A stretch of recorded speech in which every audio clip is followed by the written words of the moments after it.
Then Shephatiah, the son of Mattan, and Gedaliah, the son of Pashur, and Jucal, the son of Shelemiah, and Pashur, the son of Malchiah, heard the words that Jeremiah had spoken unto all the people, saying, Thus saith the Lord, He that remaineth in this city shall die by the sword, by the famine, and by the pestilence. But he that goeth forth to the Chaldeans shall live, for he shall have his life for a prey, and shall live. Thus saith the Lord, This city shall surely be given into the hand of the king of Babylon's army, which shall take it. Therefore the princes said unto the king, We beseech thee, let this man be put to death.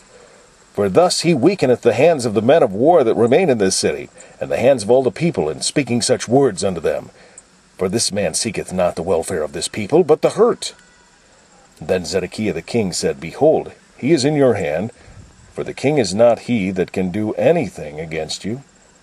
Then took they Jeremiah, and cast him into the dungeon of Malchiah the son of Ebed-Melech, that was in the court of the prison, and they let down Jeremiah with cords, and in the dungeon there was no water, but mire. So Jeremiah sunk in the mire. Now when Ebed-Melech, the Ethiopian, one of the eunuchs, which was in the king's house, heard that they had put Jeremiah in the dungeon, the king then sitting in his gate of Benjamin,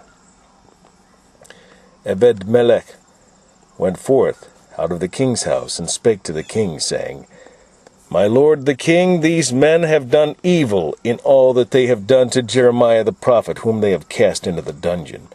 And he is like to die for hunger in the place where he is, for there is no more bread in the city. Then the king commanded Ebed-Melech the Ethiopian, saying, Take from thence 30 men with thee, and take up Jeremiah the prophet out of the dungeon before he die. So Ebed-Melech took the men with him, and went into the house of the king under the treasury, and took thence old cast clouts and old rotten rags, and let them down by cords into the dungeon to Jeremiah.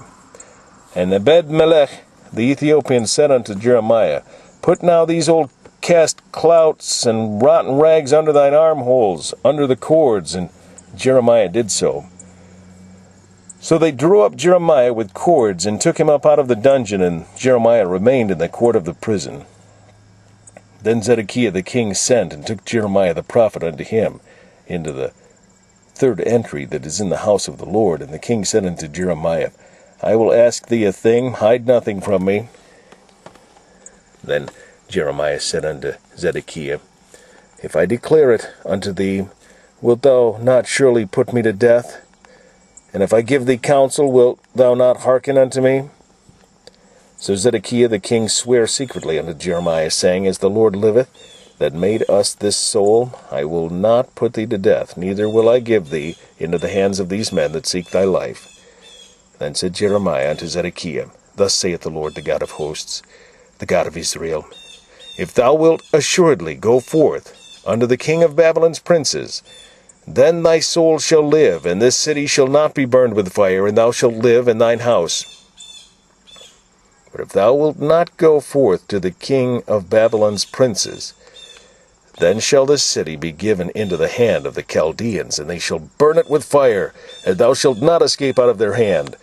And Zedekiah the king said unto Jeremiah, I am afraid of the Jews that are fallen to the Chaldeans, lest they deliver me into their hand, and they mock me.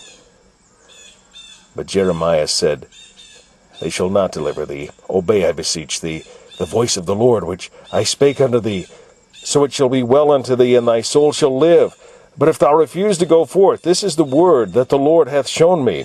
And behold, all the women that are left in the king of Judah's house shall be brought forth to the king of Babylon's princes.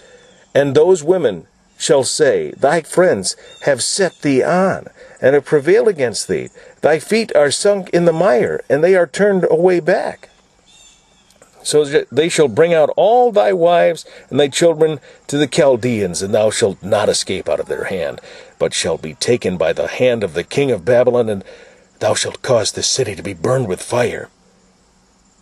Then said Zedekiah unto Jeremiah, Let no man know of these words, and thou shalt not die. But if the princes hear that I have talked with thee, and they come unto thee, and say unto thee, Declare unto us now what thou hast said unto the king. Hide it not from us, and we will not put thee to death. Also what the king said unto thee. Then thou shalt say unto them, I presented my supplication before the king, that he would not cause me to return to Jonathan's house to die there. Then came all the princes unto Jeremiah, and asked him. And he told them according to all these words that the king had commanded. So they left off speaking with him, for the matter was not perceived. So Jeremiah abode in the court of the prison until the day that Jerusalem was taken. And he was there when Jerusalem was taken.